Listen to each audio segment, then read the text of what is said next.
Bonjour et bienvenue sur ce premier épisode du podcast MK Framework. Dans cet épisode, je vais vous présenter ce framework différent. Alors dans un premier temps, je vais aller le télécharger, donc je vais aller sur mkframework.com. Je vais aller, donc là vous voyez le site internet avec les news, quelques schémas pour vous expliquer un petit peu comment fonctionne le framework, on y reviendra. Et donc si je vais dans télécharger, Framework et plus, je prends la dernière version. Alors pour information, vous avez plusieurs moyens de vous procurer le framework. Soit vous téléchargez la dernière archive zip, soit vous passez par SVN, donc Subversion, c'est le successeur de CVS pour ceux qui connaissent. Soit vous pouvez également passer par GitHub, ou enfin vous pouvez passer par Composer pour ceux qui connaissent également. Donc voilà, donc nous ici, dans cet exemple-là, on va passer par le zip. Donc je le télécharge, je vais dans mon répertoire de téléchargement, je copie l'archive, je vais dans mon répertoire web, je la colle. Donc là, si je vais dans localhost, je vois bien mon zip. Je vais le désarchiver. Voilà. Je réactualise. Donc là, je vois mon répertoire désarchivé. Quand j'arrive sur la page, en fait, je vois déjà un message en rouge qui m'indique que le répertoire data généré n'est pas inscriptible. Alors je vais ouvrir une première parenthèse pour vous expliquer que ce que vous venez de télécharger n'est pas que le MK Framework, vous venez de télécharger la librairie du MK Framework ainsi que le builder, c'est-à-dire le générateur web. Dans les autres frameworks comme Zen, Symfony, etc., vous utilisez une ligne de commande pour générer un nouveau projet, pour générer un contrôleur, la couche modèle, etc. Nous ici, j'ai fait le choix de créer une application web pour vous permettre de faire tout cela en web. Je trouvais ça beaucoup plus pratique. Donc là, en cliquant en fait sur le répertoire du framework, vous voyez donc le builder qui va vous permettre de créer vos nouvelles applications, générer couche modèle, etc. Et là, vous voyez donc dans un premier temps un message rouge, donc là je ferme la parenthèse, qui nous indique que le répertoire data généré n'est pas inscriptible. Alors je travaille sous Linux, donc la gestion de droit est stricte. Si vous êtes également sous macOS, vous avez également une base BSD, je ne sais plus si c'est FreeBSD ou NetBSD. Donc vous avez également une gestion de droit stricte, donc vous risquez d'avoir ce message d'erreur. Si vous êtes sous Windows, la gestion des droits. Bref. Donc là, je vous invite à changer les droits de data générés. Voilà. Permission, lecture, écriture. Donc là, ça va être pour permettre au builder de pouvoir écrire dans le répertoire data généré. Alors, dans un premier temps, on va créer une simple application toute bête et voir un petit peu ce qui a été généré, comment le framework décide d'afficher telle chose à l'écran, etc. Donc là, je vais créer une application vide que je vais appeler mon application. Voilà, tout simplement. Pardon, mon application. Voilà. Alors, lorsque vous créez un projet, vous êtes automatiquement redirigé sur le second onglet qui s'appelle Administrer les projets, qui va vous permettre de lister l'ensemble des projets que vous avez générés avec le builder et de pouvoir soit les voir en cliquant sur Voir le site, voilà, soit également les explorer. Et oui, le builder inclut également un module d'exploration qui vous permet de naviguer au sein de ce nouveau projet. Donc là, vous voyez qu'il y a plusieurs répertoires. Je vais revenir. Et enfin, le troisième bouton permet d'éditer le projet. Et donc là, c'est là que tout ce que vous pouvez faire en ligne de commande sur les autres frameworks, ici vous allez pouvoir le faire en mode web, donc visuel, en cochant, en sélectionnant, en saisissant dans des formulaires, etc. Donc de manière très très intuitive. Alors là, ce que je vais faire, c'est que je vais vous montrer dans l'explorateur de projet l'arborescence d'un projet type produit par le MK Framework. Alors, dans toute application générée par un framework, comme son nom l'indique, dans le framework, il y a un cadre. C'est un cadre de travail. Donc un framework, c'est à la fois un ensemble de librairies qui va vous permettre de faciliter et d'accélérer vos développements, mais c'est également un cadre de travail avec des conventions à respecter pour avoir des applications homogènes au niveau de la structure de travail. Comme ça, si que ça soit Zend, Symfony ou MK Framework, c'est toujours pareil. Si vous arrivez sur une application qui était générée ou développée sous un framework A, une personne qui connaît déjà ce framework devrait être à l'aise et retrouver ses petits assez facilement. Donc ici, je vous présente l'arborescence type d'un projet MK Framework. Alors vous avez déjà un répertoire conf qui contient des fichiers de configuration. D'accord? Donc connexion.ini, ça, pour information, on le verra dans les prochains épisodes, puisque cet épisode-là sert juste à présenter un petit peu le framework. Mais dans les prochains épisodes, vous verrez comment générer un module CRUD. Donc CRUD, c'est Create, Read, Update and Delete. Ce sont les 4 actions que nous faisons sur une base de données. C'est-à-dire que nous listons les enregistrements, nous en ajoutons, nous les modifions, pardon, et nous permettons également de les supprimer. Mais ça, on verra ça dans un prochain épisode. Donc connexion.ini contient les profils de connexion. Donc si on clique ici, on voit qu'il y a plusieurs profils d'exemples. Donc un avec MySQL, un avec avec PostgreSQL en passant par le driver PDO. La même chose avec MySQL, SQLite, Firebird, XML, CSV, ça et JSON, ce sont des SGBD propres au framework. Ce sont comment dire, des SGBD maison. Par exemple, JSON c'est du NoSQL, XML également. Et bon, j'y reviendrai dans un prochain épisode, mais comment dire, si vous avez des applications à développer, développez d'abord avec votre MySQL, votre Postgre, etc. XML, CSV, etc. J'y reviendrai dans un prochain épisode pour voir les utilisations très pratiques que l'on peut en faire. Notamment avoir une application sans base de données, sur un serveur mutualisé par exemple. Mais bon, on y reviendra plus dans un prochain épisode. Mode ini indique le mode dans lequel est le projet. Donc ici on voit dev. J'y reviendrai également juste après. Là je fais la présentation de l'arborescence, mais après je vais revenir un petit peu en détail sur quelques fichiers présents ici pour vous expliquer un petit peu la flexibilité de ce framework. Donc là je vous indique juste que mode ini contient le mode. Donc là on est en mode développement. Après vous pouvez mettre test, production, ce que vous voulez. Pas fini contient les différents chemins d'accès. Alors là justement ça va tempérer ce que je disais tout à l'heure. Tous les frameworks ont une convention de structure, d'architecture. Sur le MK Framework par défaut, effectivement c'est la même chose, vous avez une convention, un projet est créé avec une arborescence type, mais vous pouvez modifier les répertoires où sont stockées les données d'upload, les données de log, les données d'image, les fichiers de langue, le fichier de configuration, les modules, etc. Donc en fait, il y a comment dire, d'habitude sur les frameworks, on est soit convention, soit configuration. Moi ici, j'ai décidé de faire du convention et de la configuration. Donc vous avez une convention qui est créée par défaut, mais si vous voulez la modifier, vous avez en main les cartes pour les modifier très facilement. Donc routing, alors ça on y reviendra dans un prochain épisode, ça permet de gérer l'URL rewriting, mais ce que je disais c'est qu'on verra ça dans un prochain épisode. Et sitini, là c'est la majorité des variables que vous allez modifier pendant la durée de vie de votre application. Donc est-ce qu'on gère le cache, l'encodage utilisé, la politique d'authentification, la navigation par défaut, l'URL rewriting comme j'en parlais, etc. Mais ça, j'y reviendrai dans un prochain épisode puisque chaque section va avoir un intérêt à un moment donné. Donc là, vous avez vu le fichier configuration. D'ailleurs, je vais faire une petite parenthèse. Pour la configuration, sur le site, vous avez donc un menu configuration qui vous explique toutes les variables de ces fichiers de configuration. Voilà. Donc si vous voulez plus de détails sur le fichier de configuration à la fin de cet épisode, vous allez sur le site, vous allez dans présentation, configuration et vous verrez toutes les variables. Voilà. Donc là, je reviens sur notre arborescence. Donc vous avez un répertoire data qui contiendra donc tout ce qui est data, donc le cache, les CSV s'il y en a, i18n c'est pour les fichiers de langue, images ici il y a des images à stocker, des images qui ne font pas partie pour information de l'affichage du site. Juste pour la parenthèse, les affichages du site, comment dire, le framework utilise une convention de WebRoot pour ceux qui connaissent, qui consiste, lorsque vous déployez en production votre application, à indiquer dans votre VirtualHost que le répertoire public est le seul accessible. Donc si vous avez des images que vous voulez afficher dans vos articles, dans l'affichage CSS de votre application, ça sera ici. Public, CSS et images.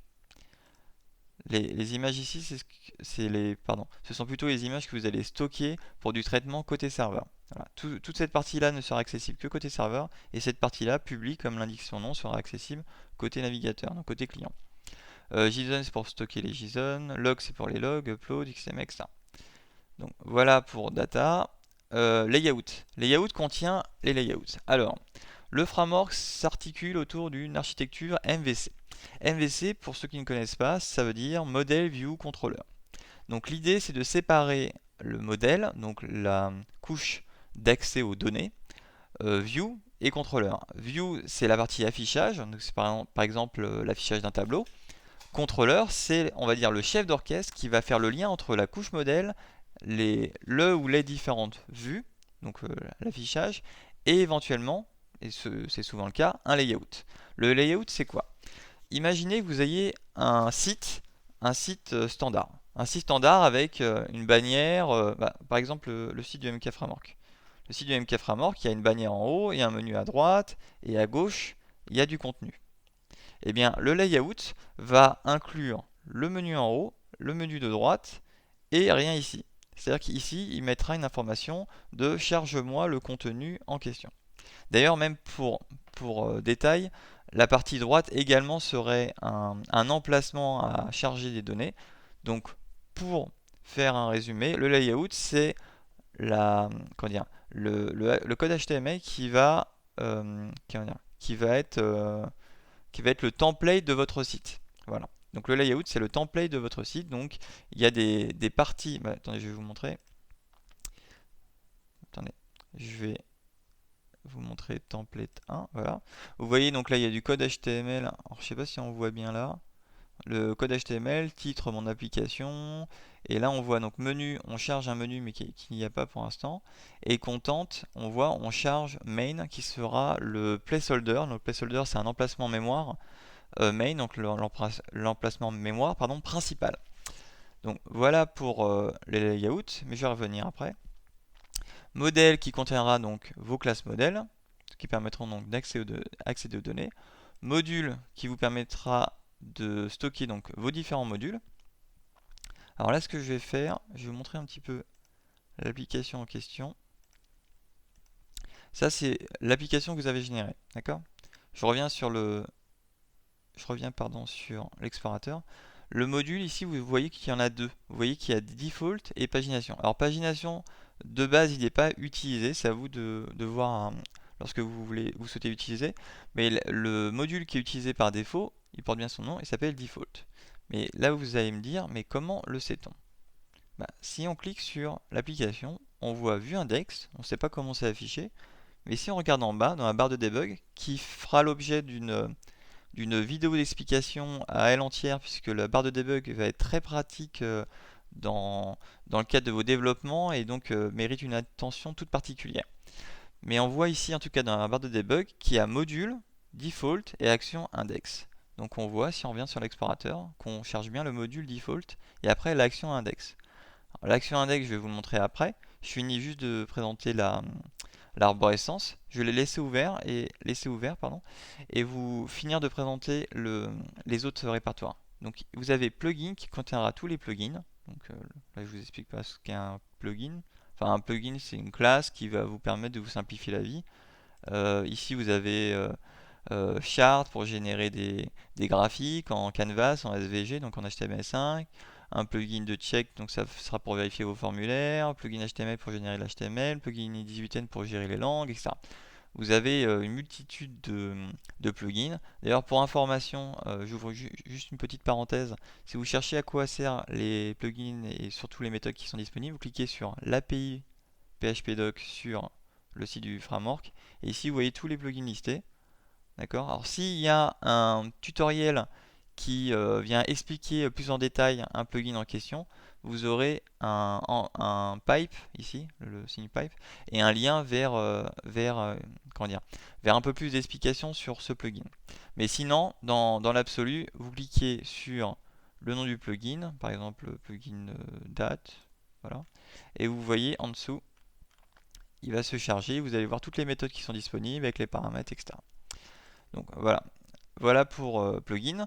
Et public, comme je vous l'ai expliqué tout à l'heure, ça sera, comme je disais, le webroot, donc c'est-à-dire la racine web, qui contiendra le CSS, les images de votre CSS, les différents JS, donc JavaScript, et le fichier index que vous n'avez pas besoin de toucher, qui est ce qu'on appelle un dispatcher, donc ça sera la page PHP qui sera toujours appelée et qui fera le lien entre vos différents modules, enfin qui fera exactement l'interprétation entre l'URL, les modules appelés, les actions, etc.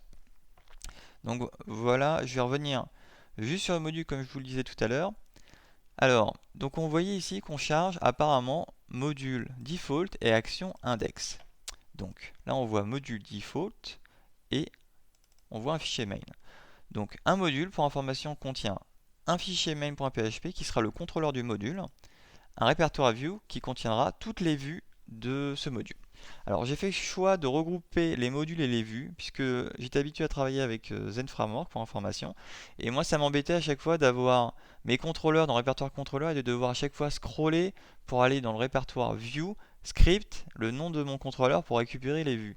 Euh, Personnellement quand je travaille sur un module, je travaille sur le module et ses vues, donc je préfère rester dans le même répertoire et switcher entre le fichier main et les différentes vues disponibles. Enfin, personnellement, je préfère. Il y a également un autre avantage à faire ainsi. Si vous avez un autre collègue qui a besoin du même module, bah, vous prenez le répertoire, vous y copiez, vous y zippez, vous lui envoyez, et il sera content d'avoir le module avec ses vues associées. Avec Zen, il faudra lui envoyer le fichier contrôleur et un répertoire view, script, le nom du contrôleur, et qui s'amuse à les remettre dans son arborescence. Bref, c'est un choix que j'ai fait ici, je préfère.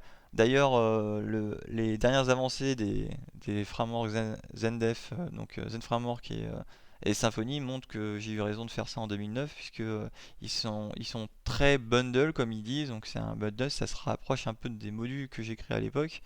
Donc je vois que mon choix était assez pertinent quand même à l'époque.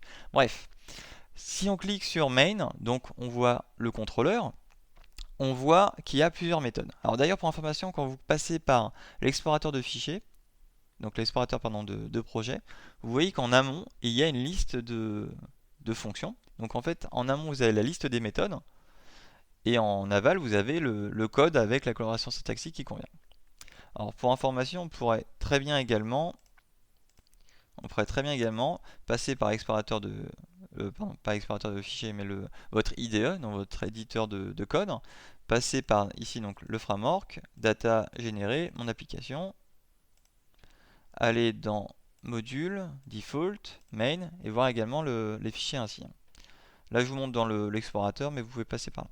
En même temps, en passant par l'explorateur, je peux vous montrer un tout petit morceau de l'explorateur de projet qui est très pratique. C'est que l'explorateur de projet ne se contente pas de vous faire un affichage avec une coloration syntaxique et vous lister les différentes méthodes qui sont cliquables pour information. Donc, si vous avez comment dire, si vous avez une longue classe, ici, si vous cliquez, ce sont des encres. Donc, vous serez scrollé entre guillemets sur la méthode concernée, donc c'est assez pratique. Enfin, moi j'ai ça sur mon IDE pour information ici. Mais tous les IDE ne l'ont pas. Si vous bossez avec Notepad++ ou autre, vous ne l'aurez pas forcément. Donc voilà, ça peut être très pratique. Alors, l'explorateur de projet vous permet également, comme vous le voyez là, vous avez du texte dans votre code, dans votre classe, qui a un fond de couleur. Donc ici, vous différenciez deux types de fonds de couleur, les jaunes, donc qui font un point d'interrogation, et les rouges qui font aussi un point d'interrogation.